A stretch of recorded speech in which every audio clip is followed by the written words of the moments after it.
సోదర సోదరులారా, దేవుని వాక్యాన్ని మనం చదువుకుందాము. న్యాయాధిపతులు 7వ అధ్యాయం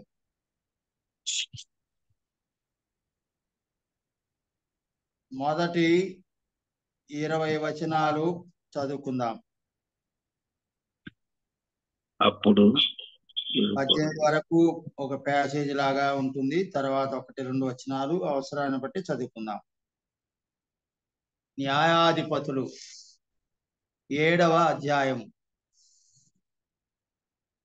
అప్పుడు యెరుబ్బయలు అనగా గిద్యోనును అతనితోనున్న జనులందరూ వేకువను లేచి హరోదు బావి యొద్ద దిగగా లోయలోని మోరే కొండకు ఉత్తరముగా మిద్యానీయుల దండుపాలెము వారికి కనబడెను.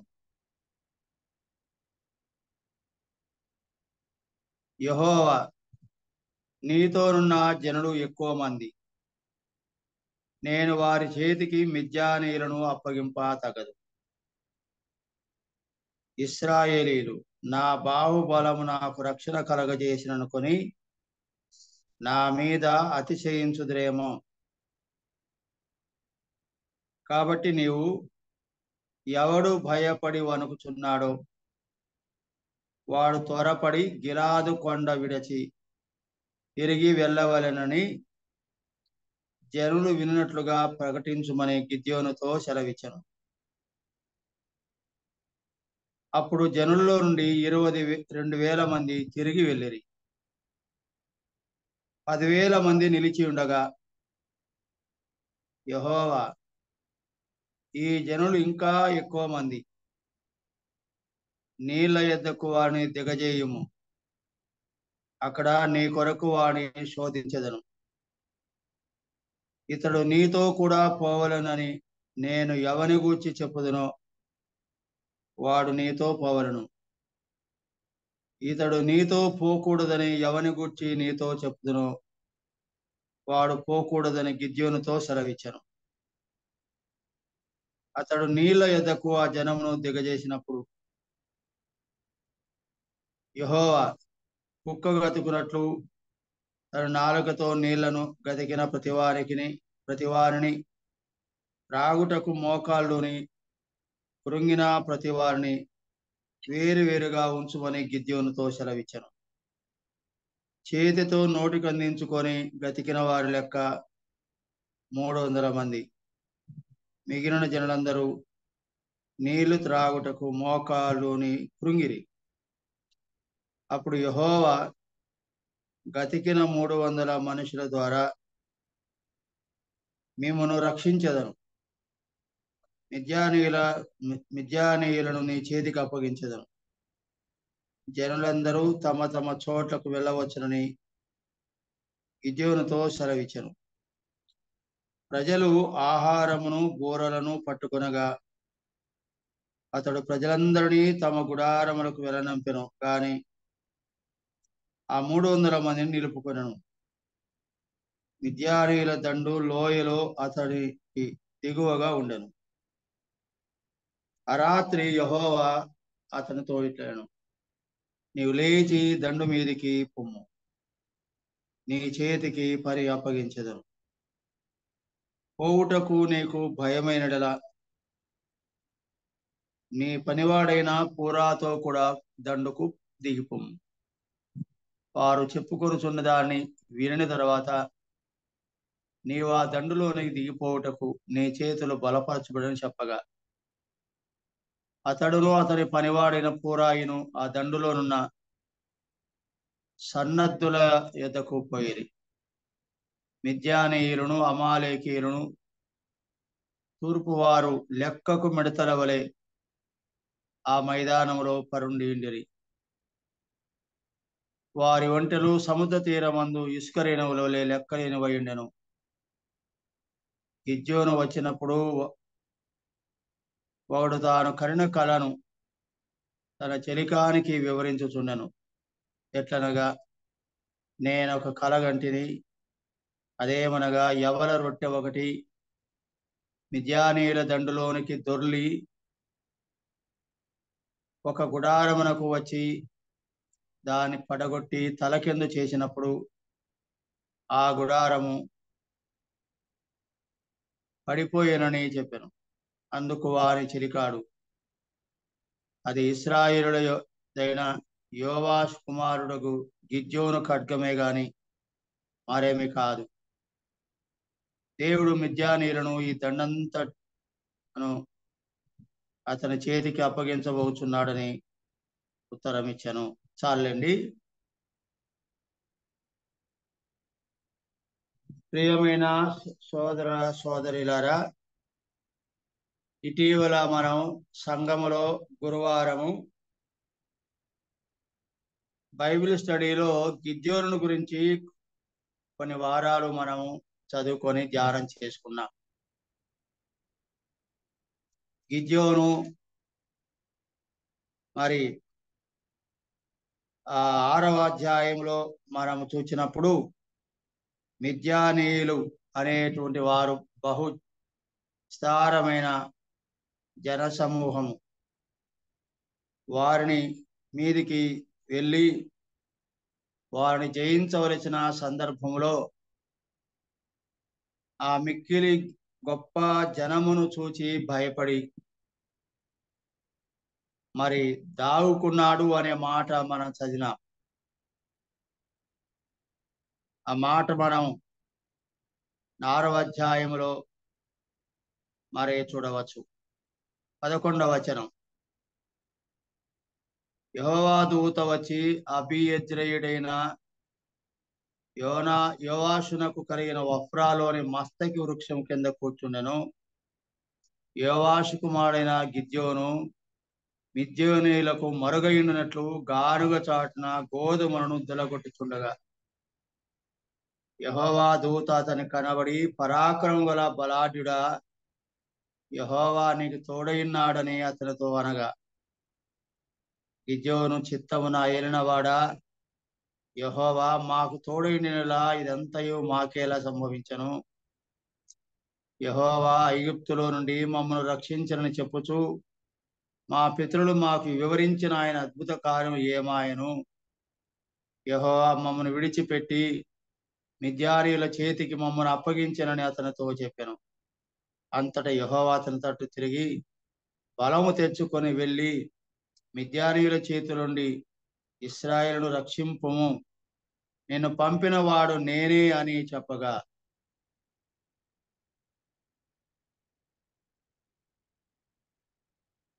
అతడు చిత్తమున ఏలినవాడా, దేని సహాయం చేత నేను ఇశ్రాయేలు రక్షింపగలను? నా కుటుంబం మనష్షే గోత్రములో ఎన్నికలేనిదే, నా పితరుల కుటుంబంలో నేను కనిష్ఠుడనై ఉన్నానని ఆయనతో చెప్పాను. అందుకు యెహోవా, అయిననేమి, నేను నీకు తోడయిందును గనక ఒక మనిషిని హతము చేసినట్లు మిద్యానీయులను నీవు హతము చేయదువని సెలవిచ్చెను.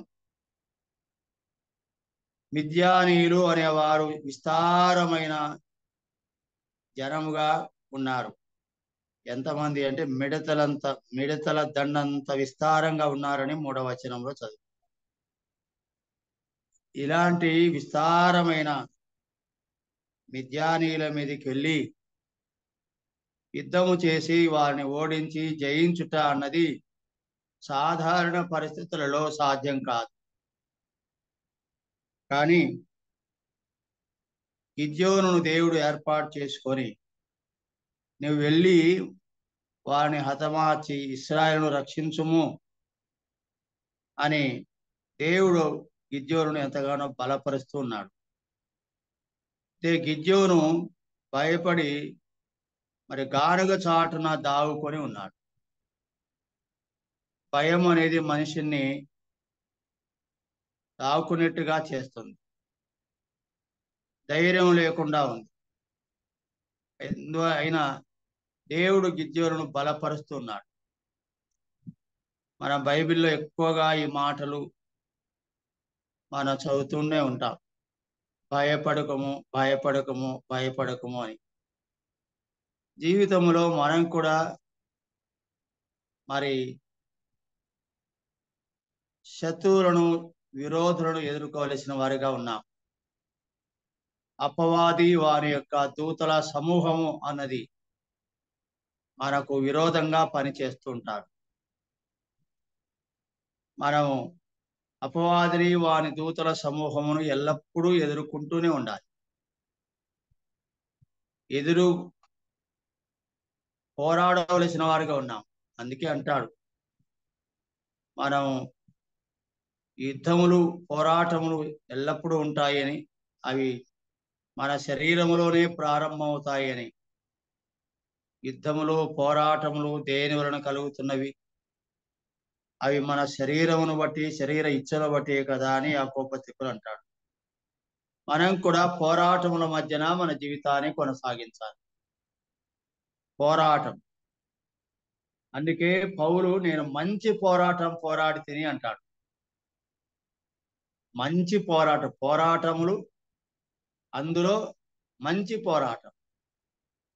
ప్రతివాడు పోరాడుతాడు, కానీ ఆ పోరాటంలో కొంతమంది ఓడిపోతారు, వెనక తీస్తారు. కొందరు ఓడిపోతారు, కొందరు ఆ పోరాటంలో హతులైపోతారు, చనిపోతారు, కనుమరుగైపోతారు, పోరాటంలో నిలవక పారిపోతారు. కానీ దేవుని యొక్క బలమును బట్టి, సహాయమును బట్టి, దేవుని యొక్క తోడు నీడను బట్టి పోరాటమును కొనసాగించువారుగాను, ఆ పోరాటములో చివరి వరకు పోరాడి అంతిమ విజయం పొంది ఆ విజయానికి తగినటువంటి బహుమానము, కిరీటము పొందువారు ఉంటారు. అథ్లెటిక్స్ అంటామా, ఆటలు ఆడేవారు, స్పోర్ట్స్ మ్యాన్. కనుక వారు పోరాడుతారు, చాలా ట్రైనింగ్ తీసుకుంటారు, చాలా ప్రాక్టీస్ చేస్తారు, చాలా టీమ్స్తో ఆడుతారు. కొన్ని టీమ్స్లో వారు ఓడిపోయినా తమ ప్రయత్నమును ఆపకుండా మరలా వారు పోటీ పడి చివరికి ఛాంపియన్గా వారు రావటానికి, కిరీటము పొందటానికి వారు పోరాడుతూనే ఉంటారు. మనం కూడా ఆత్మీయమైన మన జీవితంలో అనేక పోరాటాల గుండా మనం వెళ్ళవలసి ఉంది. అపవాది, వాని దూతల సమూహమును మనం ఎదుర్కోవలసిన వారిగా ఉంటున్నాం. వాడు అనేక సార్లు మన శరీరం మీద దాడి చేయవచ్చు.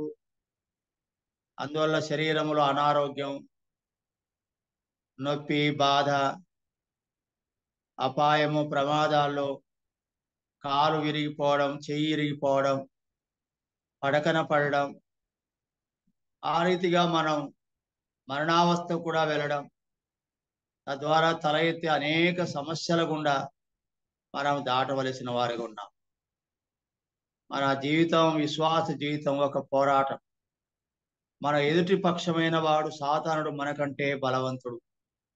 దేవుని వాక్యంలో చూస్తాం కదా, లోకములో ఉన్నవాడు మీకంటే బలవంతుడు. మనకంటే బలవంతుడైన వారిని మనం జయించవలసిన వారు ఉన్నాం. అప్పుడు మన బలం వాని ఎదిరించడానికి సరిపోదు. మనం బలహీనుల వాని ఎదుట మన బలము దిగదుడుకు, వాని బలమే ఎక్కువ. బలాఢ్యుడైన ఒకడిని బలహీనుడైన ఒకడు జయించడం, పోరాడి వాడిని హతమార్చడం అనేది చాలా కష్టతరమైన విషయం. ఏదో అదనపు బలం మనకు వచ్చి చేరితే తప్ప. అందుకే మనకు కావలసింది దేవుని బలం, మనుష్య బలము కాదు. ఇక్కడ మనము నేర్చుకోవాల్సిన పాఠం చాలా ఉంది. గిద్యోను కూడా బలహీనుడని ఒప్పుకుంటున్నాడు. చూడండి, ఒక మాట చదువుదాము. 15వ వచనం. అతడు, చిత్తము నా ఏలినవాడా, దేని సహాయము చేత నేను ఇశ్రాయేలును రక్షింపగలను? నా కుటుంబం మనష్షే గోత్రంలో ఎన్నిక లేనిది. నా పితరుల కుటుంబంలో నేను కనిష్ఠుడనై ఉన్నానని ఆయనతో చెప్పాను. నేను కనిష్ఠుడను, నా కుటుంబంలో నా గోత్రము ఎన్నిక లేనిది. ఎన్నిక లేనిది, నా కుటుంబంలో నేను చివరి వాడను, నేనంతటి వాడను. మిద్యానీయులను హతమార్చి నేను ఇశ్రాయేలును రక్షించడానికి నేను ఎంతటి వాడను. అయితే గిద్యోను వాస్తవానికి పరాక్రమవంతుడు, బలాఢ్యుడని 12వ వచనంలో చదువుకున్నాము. దేవుని దూత వచ్చి చెప్పడం జరిగింది. కానీ ఆ మిద్యానీయుల యొక్క విస్తారమైన సైన్యాన్ని చూచినప్పుడు భయపడ్డాడు. అందులో మనకు హెచ్చరిక ఉంది, మనకు ఆదరణ ఉంది. మిద్యానీయులైన వారు బహు గొప్ప దండు మిడతల్లాగా ఉన్నారు. విస్తారమైన జనములు, దాదాపుగా 1,00,000కు పైన, 1,30,000 అనుకుంటాను. అంతమంది విస్తారమైన శత్రు సమూహము ఎదుట కనబడుతుంది. మరి గిద్యోను వెళ్ళి వాడిని హతమార్చడం నా బలము చాలదంటాడు. నా కుటుంబం ఏపాటిది, నా కుటుంబంలో నా గోత్రం ఏపాటిది, ఎన్నిక లేనిది కదా. మరి నేనెంతటి వాడను, నేను చివరికి కనిష్ఠుడను కదా, ఇంకా వయస్సు కూడా పెద్ద వయసు లేదు కాదు.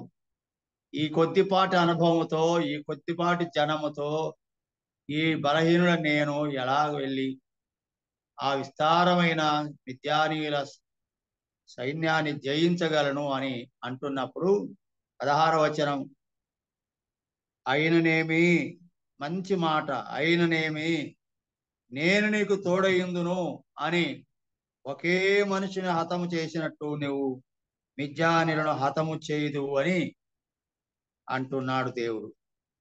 సాక్షాత్తు దేవుడే ఈ మాట యెహోవా అంటున్నాడు. అయిననేమి, నువ్వు చిన్నవాడవైతేనేమి, అందరికంటే కనిష్ఠుడవైతేనేమి, నీవు చిన్న వయసు గలవాడవైతేనేమి, నీవు బలహీనుడవైతేనేమి, నీ కుటుంబం ఎన్నిక లేనిది అయితేనేమి, అయిననేమి యెహోవా నీకు తోడుగా ఉండినలా ఒకే ఒక మనిషిని హతము చేసినట్టుగా నువ్వు చేయగలవని ఈ భాగములు అన్నాడు.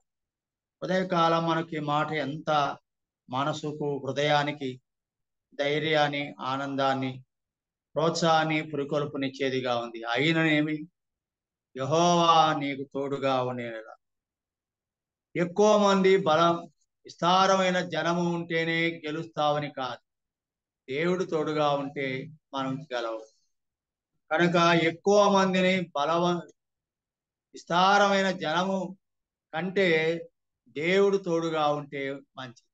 మనం జనం తక్కువ, మంది తక్కువ, మన గుంపు తక్కువ, మన సంఘము తక్కువ, మన కుటుంబం తక్కువ, మన వైపు ఉన్న వారు తక్కువ అని మనం అనుకుంటామేమో.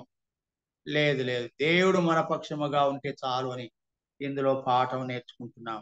7వ అధ్యాయానికి రండి. ఆ విషయం 6వ అధ్యాయం 15, 16 వచనాల్లో దేవుడు పలికినట్టుగా, అయిననేమి నేను నీకు తోడుగా, లేదా యెహోవా నీకు తోడుగా ఉండును గనుక ఆ విస్తారమైన దండంతా విస్తారమైన మిద్యానీయ శత్రువును నువ్వు ఒక్క మనిషిని చంపినట్టుగా చంపగలవు, ఎందుకంటే దేవుడు తోడుగా ఉంటే అని చెప్పాడు కదా. దాని కొరకు ఇప్పుడు 7వ అధ్యాయం మనం చూస్తే ఏం జరుగుతుంది అని మనం చూడగలం. చూడండి, 7వ అధ్యాయం 1వ వచనం. అప్పుడు యెరుబ్బయలు అనగా గిద్యోనును అతనితోనున్న జనులందరూ వేకువను లేచి హరోదు బావి యొద్ద దిగగా, లోయలోని మోరే కొండకు ఉత్తరముగా మిద్యానీయుల దండుపాలెం వారికి కనబడను. చూశారా? మరి ఆ 1వ వచనంలోనే మనం చదువుతాం, గిద్యోను అతనితో కూడిన జనులందరూ లేచిరి అనే మాట. ఎప్పుడు లేచారు? వేకువని లేచిరి అనే మాట మనం చదువుతున్నాం. విజయానికి వేకువను లేచుట ఒక మంచి సంకేతం. ఇది మనందరం కూడా గుర్తుపెట్టుకోవాలి. ప్రతిసారి కూడా నేను జ్ఞాపకం చేస్తున్నాను, ఒక వ్యక్తి యొక్క సక్సెస్ఫుల్ లైఫ్కు వేకువను లేచే అనుభవము, దేవుని ముఖదర్శనము చేసుకునే అనుభవము, వేకునే ప్రభువును స్తుతించి ఆరాధించి వేకునే దేవుని ప్రార్థించుకొని వేకునే ప్రభు యొక్క శక్తిని మనం పొంది బలమును పొంది జ్ఞానమును పొంది దైవికమైన బలము సమకూర్చుకొని దైవిక జ్ఞానమును సిద్ధపరచుకొని మనం మన పరుగు పందెములో మన పోరాటములలో మన పనులలో మనకు వ్యాపకాలలో మన వృత్తుల్లో మనం వెళ్ళటం అనేది విజయానికి ఒక మంచి సంకేతంగా ఉంటుంది. ఇది ఇక్కడ కూడా ఆ పాఠం మనకు దాగి ఉంది. వేకువనే లేచి అనే మాట. గిద్యోను తనతో ఉన్న జనులందరూ కూడా ఎప్పుడు లేచారు? గిద్యోను అతనితో ఉన్న జనులందరూ, తనొక్కడే కాదు సుమా, తనతో ఉన్న జనులందరూ లేపినాడు, మేల్కొలిపినాడు, తట్టినాడు, లేవండి లేవండి, మనం మిద్యాను మీదకి వెళ్ళాలి, ఈరోజు దేవుడు మనకు అప్పగించబోతున్నాడు, ఇంకా నిద్రపోతే కుదరదు, ఇంకా నిద్రామతులు ఉండి లేవండి, గెటప్ గెటప్ గెటప్ అని తనతో ఉన్న జనులందరినీ కూడా మేల్కొలిపి వాడిని సిద్ధపరుస్తున్నాడు. దేవుని పిల్లల మనకి ఇది ఒక చిన్న పాఠంగా తీసుకుందాం. మన పిల్లలను కూడా లేపుట అనేది కొన్నిసార్లు బయట వాళ్ళకు చెప్పచ్చు, కానీ ఇంట్లో పిల్లలకు చెప్పడం కష్టమైంది. వాస్తవమే. ఇంట్లో పిల్లలు అలుగుతారు, మూలుగుతారు, ఏడుస్తారు, పో అంటారు, నేను లేవని అంటారు, ఇప్పుడే అంటారు, ఇంతలోనే అంటారు. కనుక పిల్లలకు కఠినంగా చెప్పలేము. కఠినంగా చెప్తే మంచిది, లేపితే మంచిది. కానీ కొన్నిసార్లు మనమే మెత్తపడతాం వాళ్ళకంటే. ఏం లేపుతాంలే పిల్లోళ్ళు కదా, సరేలే వాళ్ళు పండుకొని ఎందుకు ఏడుస్తారు అని వదిలేస్తుంటాం. కానీ కొంచెం కటువుగా ఉండవలసిన సందర్భంలో కటువుగా ఉండాలి. ఇంట్లో కూడా పిల్లలు ఏడుస్తారని వదిలిపెట్టేస్తే వాళ్ళు అట్లానే పండుకొని నిద్రపోతారు. సరే, వేకువనే లేచి అని, ఈ వేకువని లేచుట అనే మాటలు మరికొన్ని సందర్భాల్లో కూడా మనం ఈ అధ్యాయంలో మరి చూడవచ్చు. సరే, వేకువని లేచి అదిగో ఒక స్థలంలో చేరుకున్నారు. ఒక లోయలో అవతల మోరే కొండకు ఉత్తరంగా మిద్యానీయులు దండుపాలెం నిలబడినారు. ఇప్పుడు మిద్యానీయులకు ఎదురుగా నిలబడ్డారు. తర్వాత చూడండి, దేవుడు అంటాడు, యెహోవా నీతో ఉన్న జనులు ఎక్కువ మంది, నేను వారి చేతికి మిద్యానీయులను అప్పగింపదగదు. దేవుడు ఏమంటున్నాడు? నీతో ఉన్న జనులు చాలా మంది ఉన్నారు, మరి నీతో ఉన్న జనులు ఎక్కువ మంది, నేను వారి చేతికి మిద్యానులను అప్పగింపతగదు అంటున్నాడు. ఎంతమంది ఉన్నారు అని అంటే 32,000 మంది ఉన్నారు. ఈ యొక్క గిద్యోను దగ్గర 32,000 మంది ఉన్నారు. ఇంతమందికి నేను మిద్యానీయులను అప్పగించడం మంచిది కాదు అని అంటూ ఏమన్నాడు చూడండి. అలాగూ ఒకవేళ అప్పగిస్తే మీరేమనుకుంటారు? నీతో ఉన్న జనులు ఎక్కువ మంది, నేను వారి చేతికి మిద్యానులు అప్పగింపతగదు. ఇశ్రాయేలు అనుకుంటారట, నా బాహుబలము నాకు రక్షణ కలగజేసిన అనుకొని నా మీద అతిశయిస్తారేమో. ఎక్కువ మంది మీరున్నారు, ఒకవేళ నేను మిద్యానీయులను మీ చేతికి అప్పగించినట్టయితే మీలో ఒక అతిశయం పుడుతుంది. మా బలము, మా శక్తి, మా బలం వల్ల మేము జయించినాము, మా బాహుబలం మాకు రక్షణ కలగచేసింది, జయమిచ్చింది, మా బలం వల్లనే మేము మిద్యాలను జయించామని ఒక అతిశయం మీలో వస్తుంది. కనుక ఇంతమంది చేతికి నేను మిద్యానీయులను అప్పగించను. మీ సంఖ్య తగ్గాల. ఎక్కువ మంది చేత నేను మీకు జయం ఇవ్వను, తక్కువ మంది చేత జయమిస్తాను. దేవుని ప్రిన్సిపల్ చూడండి. మానవ సూత్రం ఏంటి? ఎక్కువ జనము, ఎక్కువ గుంపు, బలమైన వ్యక్తులు, పెద్ద వ్యక్తులు, ఆజానుబాహులు, బలము గలవారు, ధైర్యం గలవారు, శక్తి గలవారు, ఎక్కువ మంది గుంపుతో అవతల వాళ్ళని జయించాలి అనుకుంటాం. కానీ దేవుని సూత్రం ఏంటో తెలుసా? ఎక్కువ మందితో జయించడం కాదు, తక్కువ మందితో ఎక్కువ మందిని జయించడం. తక్కువ మందితో ఎక్కువ మందిని జయిస్తే అది దేవునికి మహిమ ఉంటుంది. ఈ ప్రజలకు గర్వం పెరగదు, అతిశయం రాదు. కానీ ఎక్కువ మంది ఉండి పెద్ద గుంపుతో వెళ్ళి తక్కువ మందిని జయిస్తే వాళ్ళ అతిశయం వస్తుంది. మా బలమే మమ్మల్ని జయమిచ్చింది, మా సంఖ్యా బలం, మా మంది బలం, మా గుంపు బలం ఎక్కువ కనుక మేము జయించామని అతిశయం వస్తుంది. అతిశయం రాకూడదు అని దేవుడు ఒక చిన్న ప్రణాళిక చేస్తాడు. ఇందులో కూడా మనం ఒక పాఠ నేర్చుకోవాలి. ఏమిటి? ఎక్కువ మంది చేత తక్కువ మందిని జయించడం కాకూడదు. ఎక్కువ మంది చేత తక్కువ మంది మీదకి యుద్ధానికి వెళ్ళి జయిస్తే మనము అతిశయించే అవకాశం, గర్వపడతాం, అతిశయపడతాం. అది ఎన్నడూ జరగకూడదు.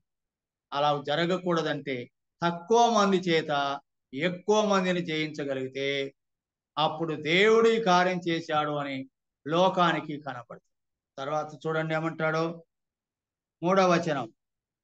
కాబట్టి నీవు ఎవడు భయపడి వణుకుచున్నాడో వాడు త్వరపడి గిలాదు కొండ విడిచి తిరిగి వెళ్ళవలని జనులు వినట్లుగా ప్రకటించుమని గిద్యోనుతో చెప్పాను.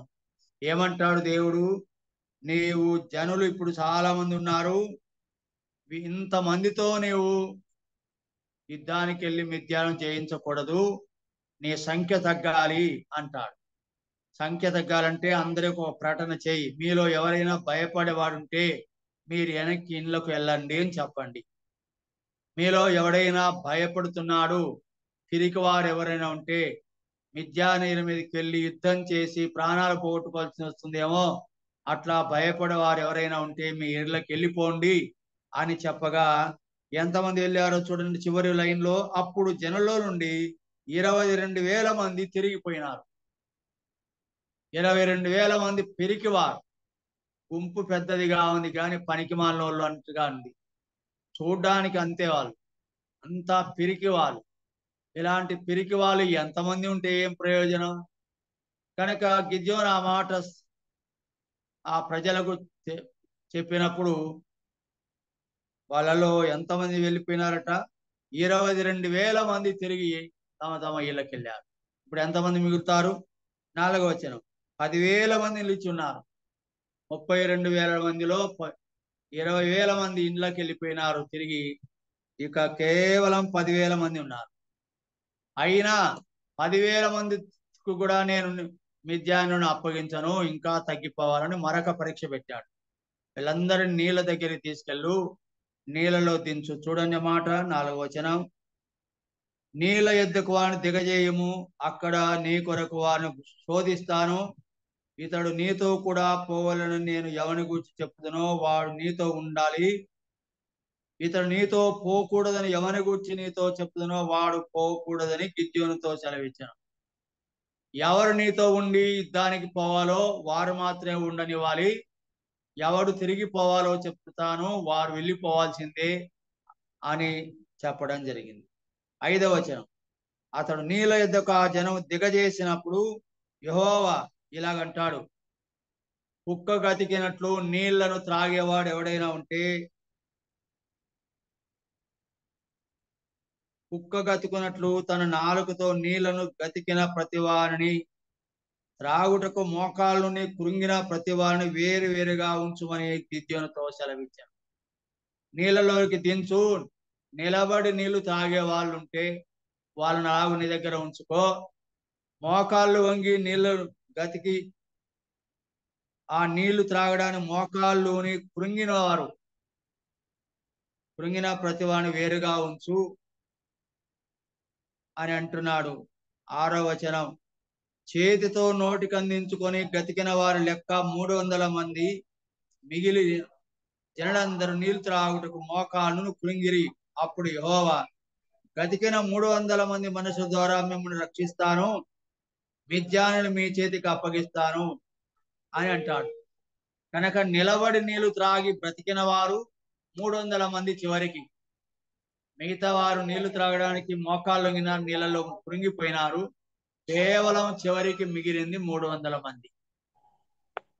32,000 మందితో మిద్యానీయుల మీదకి వెళ్ళి వారిని జయించుదామని అనుకున్నాడు గిద్యోను.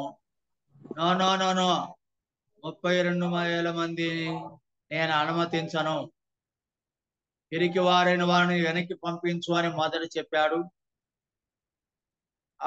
అప్పుడు 22,000 మంది వెనక్కి వెళ్ళిపోయినారు. మిగిలిన వారు 10,000 మంది వీరందరూ నీళ్ళలో దించగా కేవలం 300 మంది మాత్రం నీళ్ళలో నిలబడి నీళ్లు తాగినారు.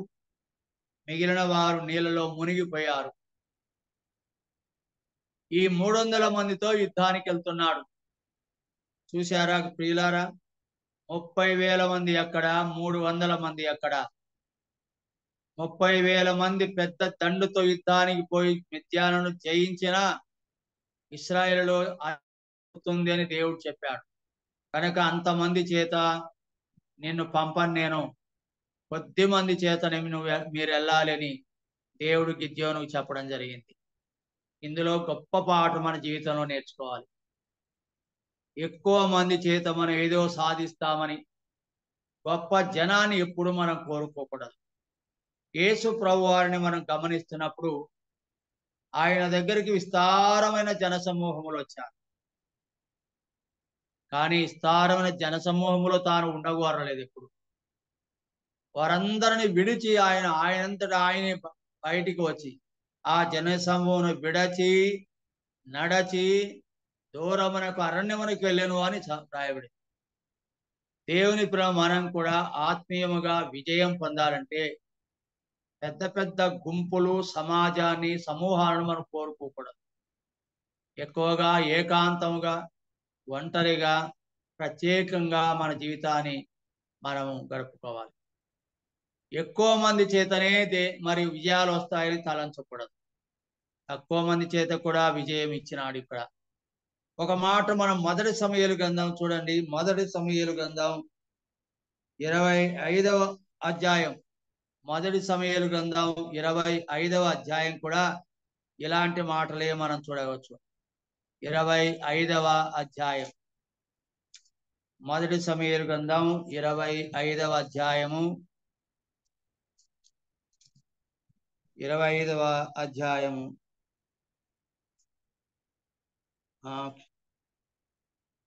మొదటి సమూయేలు 14వ అధ్యాయం చూడండి. మొదట 14వ అధ్యాయం, మొదటి సమూయేలు 14వ అధ్యాయం.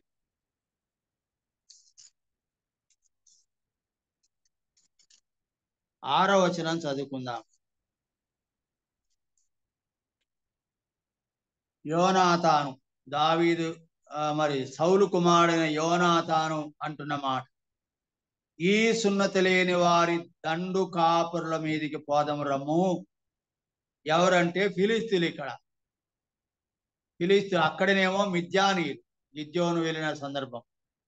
ఇక్కడనేమో ఫిలిస్తీన్లు.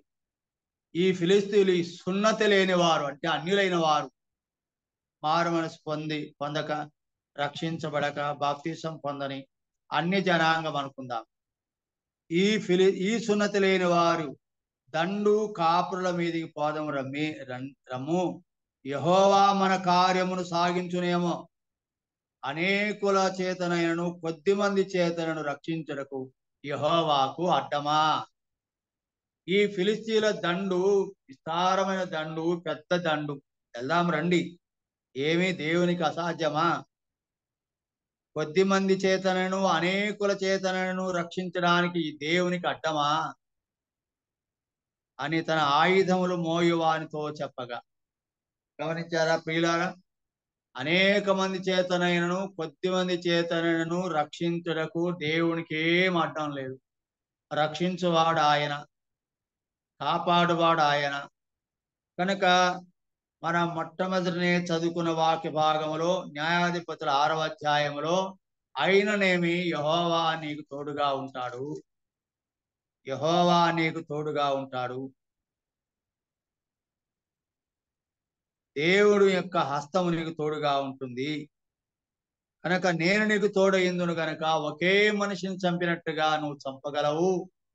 నేను నీకు తోడయిందును కనుక ఒకే మనిషిని చంపినట్టుగా చంపగలవు అని దేవుడు చెప్పిన మాట చొప్పున కేవలం 300 మందిని మాత్రమే చివరికి గిద్యోనుతో పాటు మరి ఆ మిద్యానీయుల మీదకి వెళ్ళడం జరిగింది. అలాగ వెళ్ళి వారిని హతమార్చి మరి జయము పొందినట్టుగా మనం దేవుని యొక్క వాక్యంలో చూడగలం. ఉదయకాలం మనం నేర్చుకుంటున్న పాఠం కేవలం కొద్ది మంది చేత ఆ విస్తారమైన మిద్యానీయుల దండును జయించగలిగాడు గిద్యోను. దేని వలన, దేని సహాయం చేత అంటే మంది సహాయం కాదు, సైనికుల సహాయం కాదు, విస్తారమైన సైనిక సమూహంతో కాదు, ఆయుధాలతో కాదు. ప్రియులారా, కొద్ది మంది చేతనైనా ఎక్కువ మంది చేతనైనా దేవుడు రక్షించడానికి శక్తిమంతుడు అనే సత్యాన్ని మనం నేర్చుకుందాం. ఉదాహరణగా మనము సువార్తకు వెళ్తున్నప్పుడు కొన్నిసార్లు తక్కువ మంది వస్తారు, ఎక్కువ మంది రమ్మని మనం కోరుతాం, కొన్నిసార్లు తక్కువ మంది వస్తారు. వెంటనే మనం కొంత నిరాశ పడతాం. ఏమి ఎక్కువ మంది రాలేదు ఈరోజు, నిన్న బాగా వచ్చినారు, ఈరోజు తక్కువైనారు అని అనిపిస్తుంది. ప్రోత్సాహం కొరకు రాలేదు వారిని రండి రండి రండి అని పిలుస్తాం. ఒకవేళ తక్కువ మందే వచ్చినారనుకోండి, ఈ వాక్యం మనం జ్ఞాపకం చేసుకోవాలి. ఎక్కువ మంది చేతనను తక్కువ మంది చేతనను రక్షించడానికి దేవునికి అడ్డమా? సువార్తలో ఎక్కువ మంది వచ్చినారని సంబరపడడం కాకూడదు. బాగొచ్చినారని మనం అనుకోవడం కాకూడదు. కొద్ది మంది అయినా సరే దేవుడు ఆయన కొద్ది మంది చేతనను పని జరిగిస్తాడు అనే మాట మనం నేర్చుకోవాలి. దేవుడు రక్షించడానికి జనసంఖ్య కాదు, ఆ ఉన్నవారికి దేవుడు శక్తినిస్తాడు, ఆ ఉన్నవారికి దేవుడు బలం ఇస్తాడు, ఆ ఉన్నవారికి దేవుడు ధైర్యం ఇస్తాడు, ఆ ఉన్నవారికి పోరాడే శక్తిని ఇస్తాడు, ఆ ఉన్నవారికి సరైన జ్ఞానం ఇస్తాడు. కనుక ఎక్కువ మంది చేతనను తక్కువ మంది చేతనను దేవుడు రక్షించడానికి అడ్డం ఏమి లేదు. ఆయన ఎక్కువ మంది చేతనను రక్షించగలడు, తక్కువ మంది చేతనను రక్షించగలడు. మనం మన సొంత బలాన్ని ఆధారం చేసుకోవద్దు, సంఖ్యా బలాన్ని ఆధారం చేసుకోవద్దు. తక్కువ మంది అయినప్పుడు నిరాశ పడకూడదు, ఎక్కువ మంది అయినప్పుడు పొంగిపోకూడదు.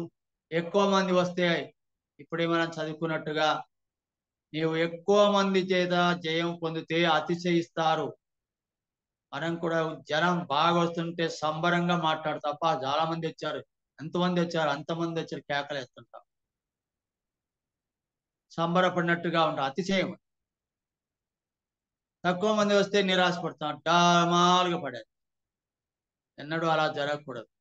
ఎక్కువ మంది చేతనైనా సరే, తక్కువ మంది చేతనైనా సరే రక్షించువాడు దేవుడు, రక్షించువాడు ప్రభు.